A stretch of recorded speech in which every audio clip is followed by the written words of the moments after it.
बिस्मिल्लाहिर्रहमानिर्रहीम। अस्सलाम वालेकुम नाज़रीन, आप यूट्यूब चैनल देख रहे हैं। मैं इमरान खान हूँ। आज बहुत इंपॉर्टेंट दिन है क्योंकि आज है 30 सितंबर 2024 और इस दिन के हवाले से हमने आपको पहले बताया था और एक हफ्ते से इस दिन के बारे में हम बात कर रहे हैं जब से 63A का केस इस दिन लगाया गया है, जब से मुनीब अख्तर साहब को कमेटी से निकाला गया जो प्रैक्टिस एंड प्रोसीजर कमेटी है, जब से मंसूर अली शाह साहब ने उस कमेटी का हिस्सा बनने से इनकार किया और फिर जस्टिस कादी फायद ईसा साहब ने अपनी मर्जी से नीचे से एक जज साहब को लाकर अपनी मर्जी की कमेटी बनाई और फिर मास्टर ऑफ द रोस्टर का जो है वो ताकत को इस्तेमाल करते हुए उन्होंने एक केस लगा दिया। और भी उन्होंने केसेस लगाए हैं और भी बेंचेस हैं। अब देखना होगा कि सुप्रीम कोर्ट ऑफ पाकिस्तान के जो मुअज़्ज़िज़ जज साहिबान हैं वो आज उस कमेटी के बनाए हुए बेंचों में बैठते हैं या नहीं बैठते, या कोई और फैसला आता है या जजेस कुछ और कहते हैं। ये बड़े सवालात हैं जिनके जवाब हमें आज के दिन में मिलेंगे। आज का दिन जो है वो आईनी नुक्ता नज़र से और सुप्रीम कोर्ट ऑफ पाकिस्तान के नुक्ता नज़र से शायद इस पूरे टन्योर का एक सबसे इंपॉर्टेंट दिन है। कादी फायद ईसा साहब के लिए आज का दिन सबसे मुश्किल दिन भी हो सकता है और उसकी वजह यह हो सकती है कि देखें, एक उन्होंने ऑर्डिनेंस के जरिए से फौरी तौर पे हंगामी बुनियादों पर जस्टिस मुनीब अख्तर साहब को एक कमेटी से निकाला गया और फिर उनकी जगह के ऊपर एक और जज जो हैं जस्टिस अमीनुद्दीन खान, उनको कमेटी के अंदर लाया गया। अब इस सारे खेल में जितने भी कोर्ट रिपोर्टर्स हैं या जो लॉयर्स हैं वो ये कह रहे हैं कि जी ये सारी जो खिचड़ी है पकाई गई है और ये सारा एक साजिश की तरह हुआ है। ये सारा खेल है कि 63A के अंदर हुकूमत की मर्जी का फैसला करना है। आज वो केस भी सुप्रीम कोर्ट ऑफ पाकिस्तान में लगा हुआ है। देखना है कि वहां पे जस्टिस मुनीब अख्तर साहब किस तरह की पोजीशन इख्तियार करते हैं, क्योंकि कादी फायद ईसा साहब ने इससे पहले भी एक बेंच बनाया था इसके बारे में और उन्होंने वो बकायदा रिकॉर्ड के ऊपर मौजूद है। बेंच बना तो नहीं था, तश्कील तो नहीं दिया गया था, लेकिन कादी साहब ने प्रपोज किया था और यह कहा था कि जस्टिस मंसूर अली शाह साहब की सरबराही में एक बेंच बने और वो इस केस को सुने। लेकिन उन्होंने कहा यह हंगामी नौयत का केस नहीं है, पहले भी 2 साल से पेंडिंग पड़ा हुआ है, छुट्टियों के बाद सुन लेते हैं। तो अब छुट्टियों के बाद जब जरूरत पड़ी है तो कादी फायद ईसा साहब ने इसी मुकदमे को दोबारा से यानी इस पटिशन को लगा दिया है, रिव्यू पटिशन है ये, और अब जब लगाया है तो अपनी सरबराही में एक मुख्तलिफ बेंच बना दिया है। जस्टिस मुनीब अख्तर उसके अंदर है। देखना है कि वो बेंच में बैठते हैं नहीं बैठते, और अगर बैठते हैं तो क्या केस चलता है, केस अगर चलता है तो फैसला क्या आता है, क्योंकि हुकूमत को अगर आईनी तरमीम करनी है और आईनी अदालत बनानी है या कुछ बड़े बड़े फैसले करने हैं। मौलाना फजलुर रहमान साहब तो कह रहे हैं कि अगर हम इस तरमीम के हक में वोट दे देते तो जो मुसवदा हमें दिखाया गया या जो हुकूमत करने जा रही थी, मौलाना साहब ने बड़ी वजाहत के साथ बहुत क्लियरली उन्होंने ये कह दिया कि जो वो करने जा रहे थे वो एक मार्शल लॉ था, बल्कि मार्शल लॉ से भी बदतर हालात पाकिस्तान में पैदा हो जाते अगर हम हुकूमत के साथ वो आईनी तरमीम करवा देते। तो हमने आइन का तहफ़्फ़ुज़ किया, मौलाना फजलुर रहमान साहब ये कह रहे हैं, और आगे भी वो कह रहे हैं कि हमने वोट तो डालना नहीं है। अब फजलुर रहमान साहब का वोट अगर नहीं डलता तो हुकूमत के, मैंने आपको बताया कि 2 वोट पक्के हुकूमत के टूट चुके हैं, जबकि 1 वोट उनका मजीद खतरे में है। तो यहां हुकूमत को कम से कम भी कोई 12-13 वोटों की जरूरत पड़ेगी। अब ये 12-13 वोट कहां से हासिल करने हैं? क्या पाकिस्तान तहरीक इंसाफ के इतने बंदे तोड़े जा सकते हैं? तो जवाब है निश्ता मुश्किल है, क्योंकि तहरीक इंसाफ ने अपने बंदे अब काबू कर लिए हैं और उन्होंने काफी हद तक काबू कर लिया। यानी अभी भी 3 बंदों के हवाले से ज्यादा रोला पड़ा हुआ है। एक ज़हूर कुरैशी साहब हैं और एक औरंगजेब किच्ची साहब हैं और एक साहिवाल से उस्मान चौधरी साहब हैं। ये विकेट के दोनों तरफ मौजूद हैं और क्लैरिटी के साथ नहीं आ रहे कि आया ये इमरान खान के साथ खड़े हैं या नहीं खड़े, और क्लैरिटी के साथ ये जवाब नहीं दे रहे। पार्टी की क़यादत इनकी इनसे राब्ते कर रही है, इन्हें एंगेज करने की कोशिश की जा रही है। शाह महमूद कुरैशी साहब ने जेल से भी खत लिखा ज़हूर कुरैशी साहब को जो उनके रिश्तेदार हैं, लेकिन अभी तक कोई सॉलिड वहां से रिप्लाई मौजूद नहीं है जिसमें वो कैटेगोरिकली खड़े होकर ये कह दें कि मैं किसी सूरत भी इमरान खान के खिलाफ नहीं जाऊंगा, किसी सूरत भी किसी आईनी तरमीम को सपोर्ट नहीं करूंगा, जो आइन के ऊपर हमला हो रहा है मैं नहीं होने दूंगा। तो अभी तक उन्होंने नहीं किया, लेकिन इनके ऊपर आने वाले दिनों में फिर पाकिस्तान तहरीक इंसाफ प्रेशर अपने कारकुनों के जरिए से बढ़ाएगी या फिर इनके लिए पार्टी के दरवाजे हमेशा के लिए बंद कर देगी। ये सवालात अभी अपनी जगह पे मौजूद हैं, लेकिन आज कुछ चीज़ों का फैसला हो जाएगा और ये बड़ा फैसला कुन दिन है। मैं कई दिनों से आपको बता रहा था कि 30 सितंबर बहुत इंपॉर्टेंट होगा, तो ये खबरों से भरा हुआ दिन होगा और आज बहुत अहम चीज़ें होने जा रही हैं, ये आप याद रखिएगा। दूसरा जनाब, जो पब्लिक का प्रेशर है वो भी बढ़ता जा रहा है। अवाम आईने पाकिस्तान के साथ खड़ी हो गई है, अवाम अपनी अदलिया के साथ खड़ी हो गई है और इस हुकूमत के खिलाफ निकल आई है। इसका इंपैक्ट जो है वो अदलिया के ऊपर भी आता है। जब वो देखते हैं कि पाकिस्तान के अवाम उनके पीछे खड़े हैं तो उनमें भी हौसला आता है, उनमें भी जुर्रत पैदा होती है यानी देखें 6 जजेस ने खत जो है वो उस वक्त नहीं लिखा जब उनके ऊपर जुल्म हो रहा था, बड़े लंबे अरसे तक वो इसको बर्दाश्त करते रहे। लेकिन जब उन्होंने देखा कि 8 फरवरी को अवाम ने दीवार के ऊपर फैसला लिख दिया, शिकस्त, और सारी ताकतों को शिकस्त दे दी अवाम ने, तो फिर जजेस के अंदर भी ये जरूरत पैदा हुई कि वो अपनी स्पेस को रीगेन करें। तो अवाम का बड़ा एक जबरदस्त रोल होता है हर चीज के अंदर। अब कराची के अंदर पाकिस्तान तहरीक इंसाफ ने एक रैली निकाली आइन के तहफ़्फ़ुज़ के लिए, और उसको हलीम आदिल शेख साहब ने लीड किया। ये उनकी अपनी कॉल थी और बड़ी ज़बरदस्त रैली थी, बड़ी शानदार रैली थी। उसके मनाज़िर आप देख सकते हैं, उसकी तस्वीर आप देख सकते हैं। तो तहरीक इंसाफ ने कराची के अंदर भी मोबिलाइजेशन की है। हालांकि कराची पे अभी इमरान खान साहब ने अहकामात जारी नहीं किए, अभी इमरान खान साहब ने कराची का नाम नहीं लिया। अभी बुध वाले दिन यानी परसों के दिन 3 शहरों में होने जा रहा है, मुल्तान में, फैसलाबाद में और मियांवाली में। अब इन 3 शहरों को एक साथ मैनेज करना जरा मुश्किल होगा पंजाब गवर्नमेंट के लिए, और अगले मरहले में मजीद सरप्राइज भी मिलने जा रहा है। तो इमरान खान साहब शायद कम वक्त देना शुरू कर देंगे ताकि पुलिस की भागदौड़ी लगी रहे। यानी दोस्त बता रहे हैं कि बहुत बड़ी तादाद में, हजारों की तादाद में पुलिस की नफरी को मुख्तलिफ इजलास से इकट्ठा करके रावलपिंडी बुलाया गया था, छुट्टियां मनसूख की गई थी। अब इतने पुलिस वाले यहां पे बुलाए गए, रेंजर्स का बंदोबस्त किया गया। अब 3 जिले और हैं, वहां पे क्या किया जाएगा, वहां कैसे पुलिस को इकट्ठा किया जाएगा। उसके फौरन बाद मेरी इंफॉर्मेशन के मुताबिक कि जुमेरात जुमे को इमरान खान साहब फिर अगला मरला भी दे रहे हैं कि जनाब इसके बाद कहां कहां पे एहतजाज होना है।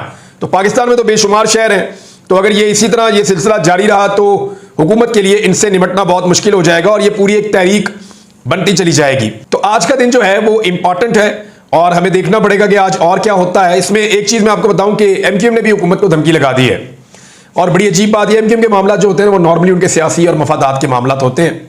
उनकी एक लंबी तारीख है, वो जब भी कभी थोड़ी सी सीटों के साथ किसी हुकूमत का हिस्सा बनते हैं तो वो उनको ब्लैकमेल करते ही रहते हैं। हम हुकूमत छोड़ने लगे हैं, हम अपोजिशन के बेंचों पे बैठ जाएंगे, फिर कुछ लेके फिर बैठ जाते हैं। तो अभी एमक्यूएम को पता है कि आईनी तरमीम के चक्कर में है हुकूमत, और अगर ये आईनी तरमीम वाला टाइम गुजर गया तो फिर बाद में ब्लैकमेलिंग करने के लिए कुछ बचेगा नहीं, क्योंकि एमक्यूएम अगर बाहर भी निकल जाती है तो पीपल्स पार्टी और पीएमएलएन मिलकर भी हुकूमत चला ही लेंगे। एमक्यूएम के 21 बंदों के बगैर भी उनका काम चल जाएगा। एमक्यूएम ने कोई सीट नहीं जीती। जितने लोग कराची में रिपोर्ट करते हैं, रिपोर्टर्स, जर्नलिस्ट, वो कहते हैं कि हैदराबाद और कराची में एमक्यूएम को 17 सीटें दी गई हैं, और ये दी गई हैं। इनमें अगर आप 1 या 2 के ऊपर कहें कि एमक्यूएम जीती है तो शायद कोई मान ले, शायद कोई जर्नलिस्ट मान ले, वो ये भी मानने के लिए तैयार नहीं है। जो इंडिपेंडेंट ऑब्जर्वर्स हैं, जितने लोगों ने आजादाना तज्जिया किया, उन्होंने कहा एमक्यूएम तो जीती नहीं, पूरा कराची हार गई है, पूरा का पूरा हैदराबाद हार गई है। तो इनको जबरदस्ती 17 सीटें दी गई, वो सारी पाकिस्तान तहरीक इंसाफ की सीटें थी, वो छीन कर इनको दे दी गई, और इनकी फिर वो 21 हो गई, क्योंकि इनको थोड़े से वो मिल जाती हैं साथ में मखसूस नशिस्तें। तो एमक्यूएम कह रही है कि जी हमारे मैंडेट का एहतराम किया जाए, यानी एमक्यूएम का जो असल मैंडेट है ना उसका एहतराम किया जाए, तो इनकी 21 सीटें वापस इनसे लेके वो उनको दे दी जाए जो वो जीते हैं। एमक्यूएम भी, यानी क़यामत की निशानी नहीं है, तौबा करनी चाहिए, कानों को हाथ लगाने चाहिए कि एमक्यूएम कह रही है कि हमारे मैंडेट का एहतराम किया जाए। कराची में आप आज इलेक्शन करवा लें दोबारा, आप 1 साल बाद इलेक्शन करवा लें दोबारा, जो कुछ एमक्यूएम ने इस कराची के साथ किया है, और ये जो एमक्यूएम के जितने भी लोग हैं ये सारे फार्म 47 वाले हैं, जाली फार्म 47 के ऊपर आकर बैठ गए हैं और चौड़े होकर कहते हैं जी हमारे मैंडेट का एहतराम किया जाए। अगर मैंडेट का एहतराम होता ना तो आप यहां होते ही नहीं, आपको इस्लामाबाद की फ्लाइट ही ना मिलती। आपको जाली फार्म 47 देकर इस्लामाबाद की फ्लाइट पे चढ़ाया गया है, लिहाजा आपको उसी तनख्वाह पे काम करना पड़ेगा। बार एमक्यूएम को लगता है कि ये ब्लैकमेल करने का थोड़ा सा टाइम है तो कर लिया जाए। फजलुर रहमान साहब ने बहुत क्लैरिटी के साथ ये कह दिया कि जी ये असेंबली में तो हम तरमीम नहीं होने देंगे। उन्होंने कहा ये बहुत बड़ी तरमीम है, इसमें बहुत बड़ी बड़ी चीजें हैं, तो ये जाली असेंबली है फार्म 47 की, वो इसको ये हक ही नहीं बनता कि ये तरमीम करे, लिहाजा इसके अंदर हम नहीं करेंगे। फजलुर रहमान साहब ने फैसला सुना दिया। अब अगर फजलुर रहमान साहब निकल जाते हैं, जिसके ऊपर अभी भी आपको शक करना चाहिए, उसूलन फजलुर रहमान साहब के सारी जिंदगी के ट्रैक रिकॉर्ड को देखते हुए आपको यह मार्जिन हमेशा रखना पड़ेगा कि किसी वक्त भी फजलुर रहमान साहब स्लिप होकर इधर से इधर जा सकते हैं और वो कहेंगे वसी तर कौमी मफाद में, वसी तर मुल्क के मफाद में और वसी तर जाती मफाद में, ये वाला वो नहीं कहेंगे, लेकिन वो बताएंगे कि जनाब हमने ये कर दिया है। तो फजलुर रहमान साहब पे अगर इंसार भी करें तो फिर भी 5-6 बंदे उनको चाहिए होंगे हुकूमत को, तो वो बंदे वो कहां से लेंगे, ये है वो बड़ा सवाल जिसका जवाब हुकूमत को अभी तक नहीं मिल रहा। अच्छा, 63A के ऊपर इंसार है और मुमकिन है कि पाकिस्तान तहरीक इंसाफ के अंदर से कुछ बंदे काबू किए गए हो, और बंदों के नाम भी बाद औक़ात लिए जाते हैं, लेकिन 3 बंदों के बारे में मैंने आपको बताया जिन पे अभी पाकिस्तान तहरीक इंसाफ बदस्तूर काम कर रही है, और दूसरी जानिब से भी इन बंदों पे काम हो रहा है, और ये बंदे विकेट के दोनों जानिब अभी तक खेल रहे हैं। एक और चीज है, पंजाब की इंफॉर्मेशन मिनिस्टर ने कहा कि जी नवाज शरीफ बैरून मुल्क क्यों ना जाएं, वो आज़ाद शहरी हैं। बिल्कुल जी, जाएं बैरून मुल्क, क्यों ना जाएं। उनका घर वहां पे, उनका इलाज वहां पे, उनकी औलाद वहां पे, उनका कारोबार वहां पे, उनकी औलाद का कारोबार वहां पे, उनके इंजॉयमेंट के सारे जराए वहां पे, और हर चीज़ तो उनकी वहां पे है, उनके एसेट्स वहां पे पड़े हुए हैं, असासे वहां पे पड़े हुए हैं। तो मियाँ साहब क्यों ना जाएं बाहर, बिल्कुल उनका मुल्क वहां पे है, वो वहीं पे जाएं, मियाँ साहब वहीं पे जाएं। ये उन्होंने अपना मुल्क बना लिया हुआ है। ये सिर्फ पाकिस्तान में इक्तदार के लिए आते हैं, पाकिस्तान में सिर्फ इंजॉयमेंट के लिए आते हैं। छोटे से छोटा इलाज भी जाके अपने बच्चे तक पैदा करने के लिए तो इनकी औरतें बाहर जाती हैं, ताकि बच्चा जब पैदा हो तो उसके बाद नेशनैलिटी उस मुल्क की हो। यहां तक तो ये सियासी बड़े बड़े खानदान जो हैं वो पहुंच चुके हैं। तो जो कुछ भी मियाँ साहब का है वो बाहर ही है, बाहर ही जाए, ठीक है, इंजॉय करें। अब एक और जनाब खबर है, और वो भी इंपॉर्टेंट है, मैं आपके साथ शेयर कर देता हूं। हम ये महसूस कर रहे हैं गुज़िश्ता कुछ अरसे से कि शायद पाकिस्तान की पॉलिसी बदल रही है। यानी मैं आपको कुछ चीजें आपके सामने रखता हूं, ये फैक्चुअल हैं, आप जाकर इनको वेरीफाई कर सकते हैं। जनरल बाजवा ने जब हमें बुलवाया था सहाफ़ियों को, 30-40 सहाफ़ी थे, और उसके अलावा उन्होंने अलग अलग भी सहाफ़ियों से मुलाकातें की। मेरे साथ तो अलग नहीं की, लेकिन मुझे पता है कि क्या क्या बातें हुई, सहाफ़ियों ने मुझे बताई। तो जनरल बाजवा का यह कहना था कि इंडिया के साथ अब कश्मीर के मामले पर हमें लड़ाई छोड़ देनी चाहिए, और कश्मीर के इशू को भूल कर हमें इंडिया के साथ ताल्लुकात को बेहतर करना चाहिए। ये बात बार बार जनरल बाजवा कहते थे, और वो जंग से खौफजदा करते थे मिलने वालों को, जंग से डराते थे कि जंग में नहीं जाना चाहिए, इंडिया से लड़ नहीं सकते, इकोनॉमी का बड़ा मसला है और प्रॉब्लम्स हैं। ये वो जनरल बाजवा कहते थे। इंडिया के मामले में ऐसा लगता था कि वो एक खौफ फैलाते थे जनरल बाजवा। और ये मैं नहीं कह रहा, पहली रिपोर्ट हो चुका है, ये नसीम ज़ारा साहब ने भी कह दिया, हामिद मीर साहब ने भी कह दिया, और बाकी लोगों ने भी बताया, बल्कि उन्होंने तो इससे भी चंद स्टेप आगे जाके चीज़ें बताई कि जनरल बाजवा क्या कुछ कहा करते थे। बहरहाल ऐसा लगता है कि पाकिस्तान की पॉलिसी वाकई रफ्ता रफ्ता जो है ना वो बदल गई कश्मीर के बारे में।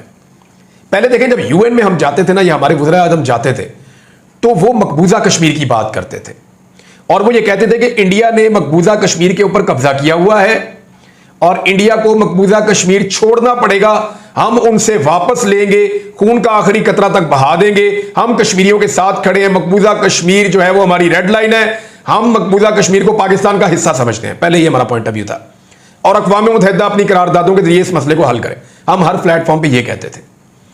अब शहबाज शरीफ साहब की अब तकरीर उठा के देख लें, उन्होंने मकबूजा कश्मीर का नहीं बोला, वो ये बोलते हैं कि आज़ाद कश्मीर में इंडिया हमला करना चाहता है, तो पाकिस्तान के ऊपर अगर इंडिया हमला करेगा और हमारी सरजमीन को क्लेम करेगा तो हम उसको मुंह तोड़ जवाब देंगे। अब यही पोजीशन आज से चंद साल पहले इंडिया की थी। तब पोजीशन क्या थी? तब यह था कि इंडिया आज़ाद कश्मीर की बात नहीं करता था, इंडिया बात करता था मकबूजा कश्मीर की, कि अगर पाकिस्तान ने मकबूजा कश्मीर के अंदर मुदाखलत की तो हम ये कर देंगे, वो कर देंगे। जो आज पाकिस्तान का मौक़िफ़ है वो कल इंडिया का था, और इंडिया कभी ये नहीं कहता था कि आज़ाद कश्मीर छीनेंगे, ये वो इस तरह की बातें वो नहीं करते होते थे, वो डिफेंसिव थे, हम ऑफेंसिव थे, हम एक कदम आगे थे। लेकिन अब इंडिया कहता है कि पाकिस्तान को, अभी उनके जयशंकर ने कहा अक़वाम मुत्तहिदा में खड़े होकर, आप अपने वज़ीर आज़म की तकरीर सुन लें और इंडियन वज़ीर ख़ारजा की सुन लें।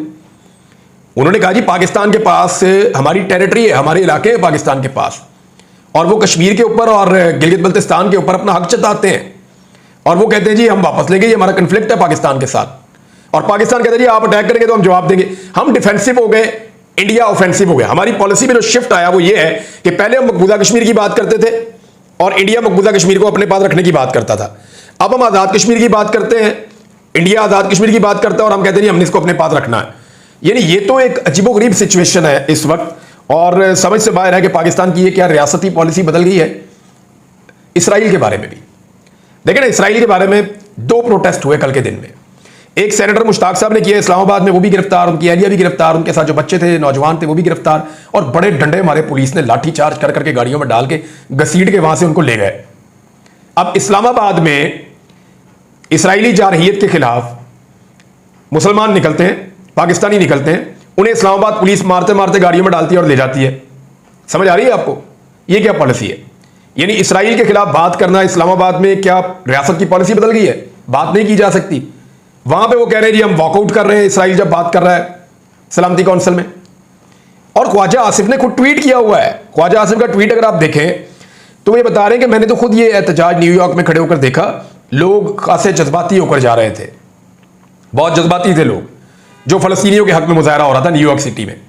ख्वाजा साहब न्यूयॉर्क सिटी में होने वाले मुजाहरे के ऊपर ओके कर रहे हैं, कह रहे बहुत अच्छा हुआ, मैंने खुद खड़े होकर देखा, मैं विटनेस हूं इसका। लेकिन उसी वजीर दिफा के दारुल हुकूमत में पाकिस्तान के अंदर जब पाकिस्तानी यहां पे एहतजाज करते हैं तो डंडे मार के उनको गिरफ्तार कर लेते हैं। क्यों? क्या पाकिस्तान की इसराइल के बारे में पॉलिसी भी बदल गई है? मैं ये गौर कर रहा हूं और ये चीजें बहुत तेजी से हो रही हैं। मिसाल के तौर पे अगर आप गौर करें तो आर्या मकबूल जान साहब, उन्होंने क्या किया है, यानी उनके ऊपर दो किस्म के एलिगेशन है ना। एक तो वो इस मामले में बहुत क्लियर है, वो इसराइल के मामले में, फलस्तीन के मामले में। और मैं ये एक ज़ैद आमिर साहब हुआ करते थे, एस्टैब्लिशमेंट के बहुत करीब थे, उनको हमने सारी जिंदगी उनसे सुना कि इसराइल में ये हो जाएगा, पाकिस्तानी ये करेंगे, पाकिस्तानी फौज ये करने वाली है इसराइल के खिलाफ, और इसराइल के खिलाफ एक जहाद का वक्त आने वाला है। उन्होंने हमें बहुत सारी बातें बताई थी, लेकिन क्योंकि वो एस्टैब्लिशमेंट के करीब है तो पाकिस्तान की ऐसा लगता है जब पॉलिसी बदली तो वो भी चुप हो गए, वो अब कहीं दिखाई नहीं देते, कोई बात ही नहीं करते। पहले वो बंदूकें लेके प्लाटों में भाग रहे होते थे, कभी इधर कभी उधर, मैं ये कर दूंगा वो कर दूंगा, लेकिन गायब है।